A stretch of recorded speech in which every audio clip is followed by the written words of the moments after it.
गूंगी बहू अंधी सास। एक परिवार में 5 लोग थे। ओम प्रकाश, उनकी पत्नी सुमित्रा, बहू भावना, बेटा राहुल और एक थी उनकी बेटी प्रियंका। वैसे तो ओम प्रकाश और सुमित्रा के घर में सब कुछ ठीक ठाक था, लेकिन सुमित्रा की एक आदत थी। घर में कुछ भी गलत या सही हो तो वो किसी से कुछ नहीं कहती, और भावना स्वभाव की इतनी सीधी सादी थी कि अगर कोई उसके साथ गलत भी करता तो भी वो उसे कुछ नहीं कह पाती। इसी के चलते प्रियंका और राहुल घर में मनमानी चलाते रहते, क्योंकि घर को संभालने वाली औरतें इस तरह से रहती थी जैसे वो गूंगी और अंधी हो। माँ, मैं अपनी सहेलियों के साथ पिकनिक पर जा रही हूँ। ठीक है बेटा, चली जाओ। और मुझे आने में रात हो जाएगी, देर से ही आऊंगी मैं। अच्छा, कोई बात नहीं बेटा। अरे भावना, तुमको एक बार में समझ में नहीं आता क्या? नाश्ते में फिर से पराठे बना के रख दिए। कितनी बार तुमसे कहा है कि मेरे लिए ढंग का नाश्ता बनाया करो। ठीक है जी, आगे से ध्यान रखूंगी। अरे ये बहू से किस तरह से बात कर रहे हो तुम राहुल? अरे तो और क्या करूं पापा, इसको कहीं बात एक बार में समझ में ही नहीं आती। सुमित्रा, तुम अपने बेटे को समझाती क्यों नहीं? बहू से बात करने का ये क्या तरीका है? अरे जिसकी जैसी मर्जी आए करो, मुझे क्या। भावना बेटा, तुम भी तो कभी कुछ कहा करो। इस तरह क्यों सबकी बातें सुनती रहती हो? कोई बात नहीं पापा जी, सब ठीक है। रात को काफी देर तक प्रियंका घर नहीं आती, और जब वापस लौट कर आती है तो एक लड़की के साथ बाइक पर बैठकर। सुमित्रा और भावना दोनों ही प्रियंका को लड़की के साथ देख लेते हैं। आज तो जोर से डांट पड़ने वाली है, लेकिन मैं डर क्यों रही हूँ? माँ तो सब कुछ देखकर भी अंधी बनी रहती है। और रही बात भाभी की, वो किसी को कुछ नहीं बताने वाली। कहने को भगवान ने आवाज दी है, लेकिन गूंगी है गूंगी। अरे प्रियंका बेटा, इतनी रात को कॉलेज से लौट कर आ रही हो? कहाँ गई थी तुम? पापा, वो सहेली के घर पर थी, पढ़ाई करने के लिए रुक गई थी। अच्छा, ठीक है, जाओ अपने कमरे में जाओ और सो जाओ। सुमित्रा ने अपनी बेटी को एक लड़की के साथ इतनी रात को आते देखकर भी उससे कुछ नहीं कहा, और भावना ने भी इस बारे में किसी से कोई बात नहीं की। कुछ दिनों के बाद मामा जी का फोन आया था। उन्होंने प्रियंका के लिए कोई रिश्ता ढूंढा है। लड़के वाले उसे देखने आ रहे हैं। अरे मुझे नहीं करनी शादी वादी, किसी लड़की को बुलाने की कोई जरूरत नहीं है।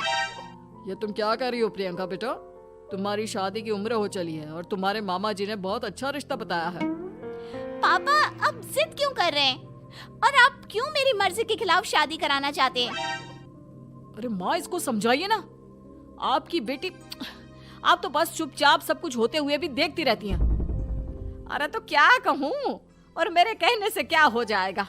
वैसे भी गलत क्या हो रहा है, सब कुछ सही तो है। भावना बहू, देखो तो प्रियंका हमारी बात नहीं समझेगी, लेकिन वो तुम्हारी हम उम्र है। क्या पता तुम्हारे कहने से उसे कुछ समझ में आ जाए। नहीं पापा जी, मेरे कहने से कुछ नहीं होगा। मैं प्रियंका को कैसे समझा सकती हूँ? वो ननद है मेरी, कहीं मेरी किसी बात का बुरा मान गई तो? सुमित्रा और भावना में से कोई भी प्रियंका को कुछ नहीं समझाता। इस बात से राहुल और ओम प्रकाश जी दोनों ही परेशान हो जाते हैं। और फिर जब लड़का प्रियंका को देखने के लिए आता है, मुझे आपकी बेटी बहुत पसंद है, मैं उसके साथ शादी करने के लिए तैयार हूँ।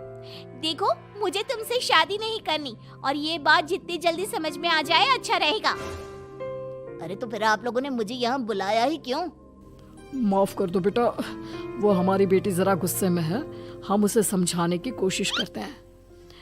हाँ, देखिए आप नाराज मत होइए, वो तो उसने बस ऐसे ही कह दिया होगा। अरे कोई ऐसे ही कुछ कहता है क्या? और ये आपकी पत्नी और माँ, ये दोनों इस तरह चुपचाप क्यों बैठे हैं, जैसे इस घर के मेंबर ही ना हो?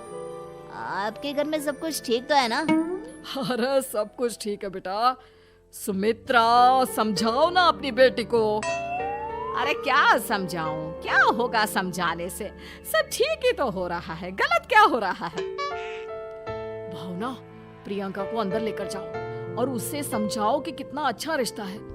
इतना अच्छा लड़का है, इस तरह से बिहेव ना करे। नहीं जी, मैं किसी से कुछ नहीं कह सकती जी। अरे अजीब परिवार है, मुझे तो यहाँ से निकलना पड़ेगा। इस तरह से तो आपकी बेटी की शादी किसी से नहीं हो सकती। जिसके घर की औरतें गूंगी और अंधी बनकर बैठ जाए, उस घर का कुछ नहीं हो सकता।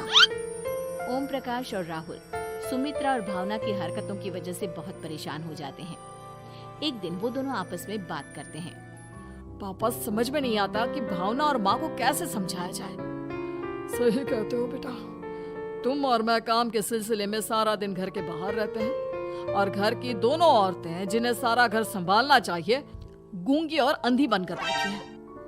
पापा, आप ही बताइए इसका क्या उपाय है? मेरी तो कुछ समझ में नहीं आता बेटा, लेकिन हमें कुछ तो करना पड़ेगा क्योंकि इन सब की वजह से प्रियंका बहुत ज्यादा बिगड़ती जा रही है। तुमने देखा उसे किस तरह से बिहेव किया था। अरे लेकिन पापा, हम करेंगे क्या? हमें एक नाटक करना होगा। कुछ दिनों के लिए हम भी गूंगे और बहरे बन जाते हैं, उसके बाद इन दोनों औरतों को अकल आएगी। हाँ पापा, शायद आपकी बात ठीक है। हम दोनों हर बार बात को संभाल लेते हैं और इसी वजह से माँ और भावना कुछ भी करने की कोशिश ही नहीं करते। और फिर अगले दिन, भावना, नाश्ते में क्या बनाया है? जी पराठे बनाए हैं। मेरे लिए पोहा बना दो। अच्छा जी ठीक है, अभी बना देती हूँ जी। बहू, नाश्ते में क्या बनाया है? पापा जी, पराठे हैं और पोहे बन रहे हैं। अरे बहू, मुझे तो उपमा खाने का मन था, मेरे लिए उपमा बना दो। ठीक है पापा जी, अभी बना देती हूँ। भाभी, जल्दी से जरा मेरा कॉलेज का टिफिन तो पैक कर देना। और सुनो, मुझे ना भिंडी की सब्जी खाने का मन है। सुमित्रा चुपचाप बैठी बैठी सब कुछ देख रही थी। उसने किसी से कुछ भी नहीं कहा और ये देखकर भावना को मन ही मन गुस्सा आ रहा था, लेकिन वो किसी से कुछ नहीं कह रही थी। उसे लग रहा था कि ओम प्रकाश जी, जो हमेशा उसकी साइड लेते थे, वो भी आज चुपचाप बैठे हुए थे। शाम के वक्त प्रियंका अपने बहुत सारे दोस्तों को लेकर घर आती है और उधर दूसरी तरफ से राहुल भी अपने ऑफिस के दोस्तों को लेकर घर आ जाता है। प्रियंका अपने कमरे में तेज म्यूजिक चलाकर डांस करती है और राहुल अपने दोस्तों के साथ बैठकर जोर जोर से हंस रहा था। प्रियंका और राहुल मिलकर पूरे घर को अस्त व्यस्त कर देते हैं, लेकिन भावना उनसे कोई शिकायत नहीं करती और सुमित्रा जी भी चुपचाप बैठी रहती है। लेकिन भावना और सुमित्रा के अंदर का गुस्सा धीरे धीरे बढ़ रहा था। फिर रात को ओम प्रकाश और राहुल एक दूसरे से बातें करते हैं। पापा, हमने इतना कुछ किया, फिर भी भावना कुछ बोलती ही नहीं और माँ भी कुछ गलत करने से किसी को रोकती ही नहीं। तुम चिंता मत करो बेटा, इन दोनों के अंदर का गुस्सा भर रहा है और बहुत जल्दी बाहर आने वाला है। अगले दिन, अरे बहू, ये कपड़े धुले हैं या गंदे हैं? पापा जी, कपड़े तो मैंने धोकर ही आपकी अलमारी में रखे थे। मुझे तो साफ नहीं लग रहे, एक बार और धो देना। प्रियंका, मैं सोच रहा था कि तुम्हें उस लड़के से शादी नहीं करनी है ना। मत करो, एक काम करो, वैसे भी क्या रखा है शादी वादी में, तुम्हें जो लड़का पसंद है उसके साथ जाकर कोर्ट मैरिज कर लो। इस बार ओम प्रकाश और राहुल की बात सुनकर भावना और सुमित्रा के अंदर का गुस्सा जाग उठता है। मैं किसी से कुछ कहती नहीं जी, इसका मतलब ये है कि आप लोग मुझे परेशान करते ही रहेंगे। कल 4 बार मुझसे नाश्ता बनवाया, आज पापा जी मुझसे धुले हुए कपड़ों को बार बार धुलवा रहे हैं। अरे मैं इंसान हूँ जी, कोई मशीन नहीं हूँ। तुम दोनों ने मिलकर इस घर की कैसी हालत बना दी है और अपनी बहन को भागकर शादी करने के लिए कह रहे हो। तुम भाई हो या दुश्मन? ओम प्रकाश और राहुल जोर जोर से हंसने लगते हैं। अरे इसमें हंसने की क्या बात है? हम लोग यहाँ इतने परेशान हो रहे हैं जी, तुम लोगों को ऐसी हरकत करने के बाद भी हंसी आ रही है। ये क्या कर रहे हैं जी आप दोनों?